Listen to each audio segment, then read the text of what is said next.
Doctor Álvaro Cámara, muy buenos días. Buenos días, doctor Fernando. Cuando planeábamos esta entrevista yo le iba a preguntar por qué las bolsas estaban subiendo tan aceleradamente y de manera tan importante. Ahora le tengo que preguntar unas horas después por qué están cayendo y cayendo de manera tan importante. Esto definitivamente es un carrusel, ¿no? Sube y baja. ¿Qué es lo que está pasando?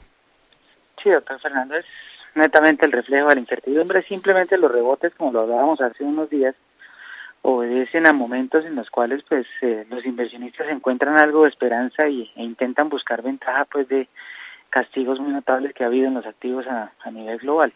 Entonces, eso digamos que son tendencias muy momentáneas. Todavía la incertidumbre no ha desaparecido. Por momentos vuelven las malas noticias que recuerdan que el coronavirus nadie tiene la dimensión de cuándo acaba, obviamente, y que los desarrollos de vacunas y de tratamientos será una de las variables críticas en los próximos meses, porque esto no va a desaparecer de la noche a la mañana. Hoy tenemos malas noticias que arrancaron desde las previsiones del Fondo Monetario, que si bien a muchos no les dicen gran cosa porque piensan que siempre están perdidos y son poco efectivas, pues de alguna manera están anticipando que la economía global va a caer un 3% este año en su PIB, con caídas en Europa muy críticas de más del 7%, inclusive hablándose de que la economía española puede caer más del 8% y la británica al 6,5%, aunque hay analistas que le apuestan a caídas del 14% en el PIB de Inglaterra, y claramente caídas muy fuertes en los Estados Unidos de más del 5% y en Latinoamérica que están también de ese orden.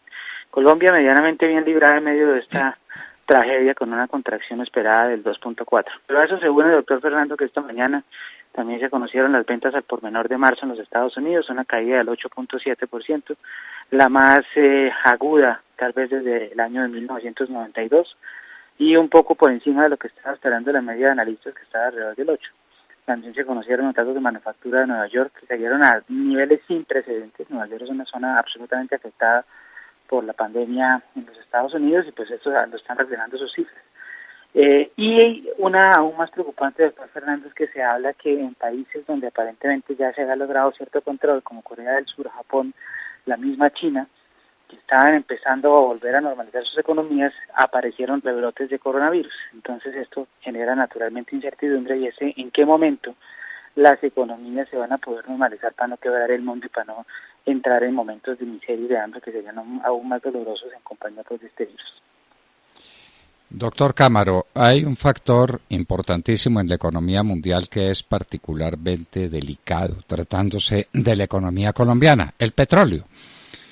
Nos decía esta mañana el doctor Francisco José Lloreda que la caída en el consumo de gasolina en Colombia es de más del 60%, pero es que el petróleo se vino abajo, había tenido una pequeña alza con ocasión de los anuncios que se hicieron del acuerdo tripartita Arabia Saudita, Estados Unidos, Rusia, pero eso volvió a caer y estamos a $28, que son $23 para el petróleo colombiano. Eso es completamente impracticable.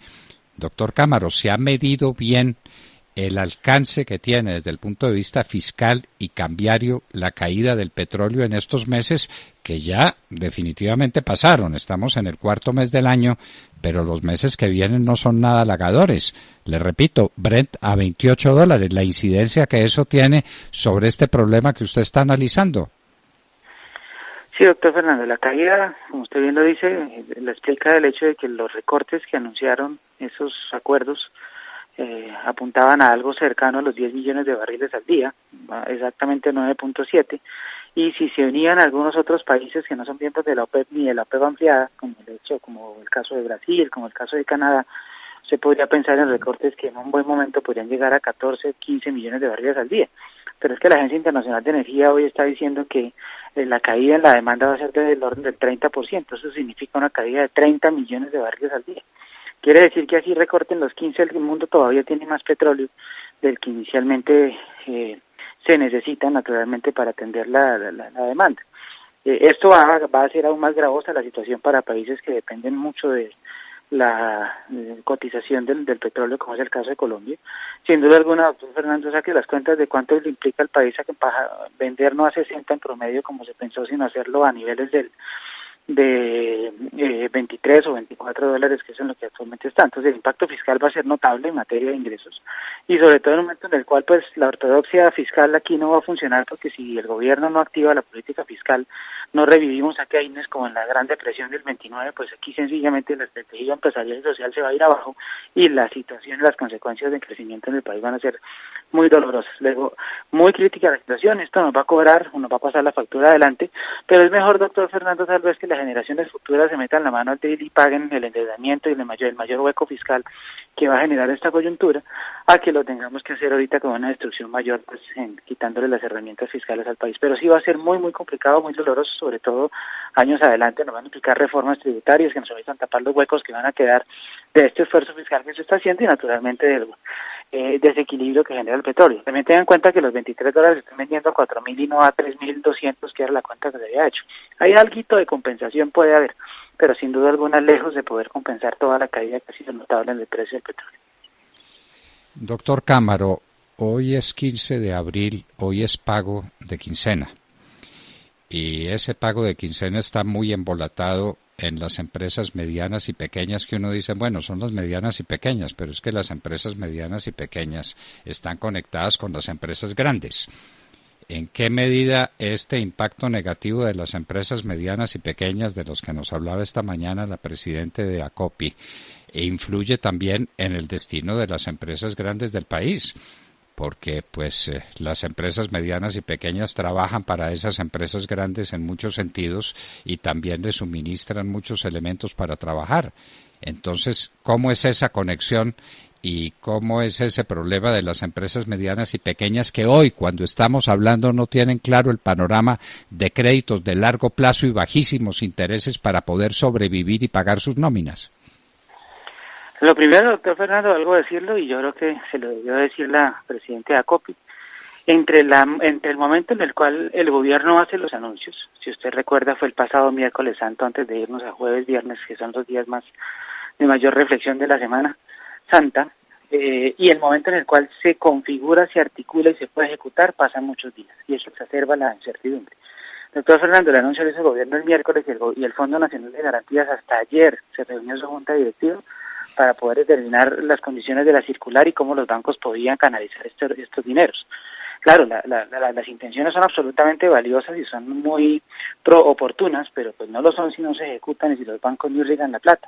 Son 16 billones de pesos, de los cuales 14 o 12 billones iban para nómina, otros 2 iban para liquidez y otros 2 iban para independientes. Pero si esto no llega a las manos de la gente, sencillamente no funciona. Había una encuesta por allí circulando, creo que de la Cámara de Comercio, que decía que la cantidad de personas que tienen para liquidez para pagar y atender sus gastos de más de un mes son muy pocas. O sea, realmente el tejido empresarial no tiene cómo atender los pagos, sobre todo salariales y de nómina, a más de un mes. Inclusive hay una encuesta de la ANDI que habla de que las compañías con liquidez de más de 53 días, o en promedio les alcanzarían 53 días la caja y su liquidez para atender esto. Luego el gran dilema es cómo hacemos para mantener ese tejido y que la plata que el gobierno está poniendo, que al final es la de los colombianos, efectivamente llega. Y la incidencia sobre el sistema es evidente, no solamente en las cadenas de abastecimiento y distribución, como usted lo dice, sino en el mismo hecho que este sector genera el 80% de empleo del país. Y ahí está la demanda y la capacidad de gastar que tienen los consumidores y que al final va a repercutir en la posibilidad de venta de las grandes empresas y de las medianas empresas inclusive. Entonces la cadena claramente es muy grande. Y si esto no se acelera, la llegada y la ejecución por parte de la banca garantiza que llegan los recursos, pues va a ser muy complicado. Va a ser muy complicado, hay que pasar del dicho al hecho, hay que llevar esta plata a la gente, pero ya, a las empresas, para que paguen la nómina, para que la gente tenga cómo comer. Doctor Cámaro, es un problema de supervivencia. Esto no se puede demorar. Aquí no pueden seguir pensando las cosas y haciendo cuentas y echando para atrás y para adelante. No, lo hicieron, lleven eso a la realidad. Que el empresario, el que tiene su negocito con 5 trabajadores, puede ir al banco y decir, deme la plata ya para pagar la nómina y se la den efectivamente. Ese es el gran problema, es un problema de supervivencia, no es un problema de ortodoxia económica. Doctor Álvaro Cámaro, muchísimas gracias por acompañarnos en la hora de la verdad. A usted, doctor Fernando. Bueno, esto dice, queridos amigos, un gran experto. Se está trabajando en el sentido correcto. Eso es lo que hay que hacer, pero hay que hacerlo. Háganlo, por Dios, háganlo. Ayer se reunió la Junta Directiva del Banco de la República y no dijo una sola palabra de un posible crédito al gobierno nacional para que el gobierno nacional extienda las garantías y para que el dinero efectivamente le llegue a la gente, no se quede en el discurso. La gente no come discursos del gobierno, entendámoslo. La gente come comida y necesita que le paguen la nómina. Eso es lo que se necesita y eso hay que hacerlo ya, sin demora.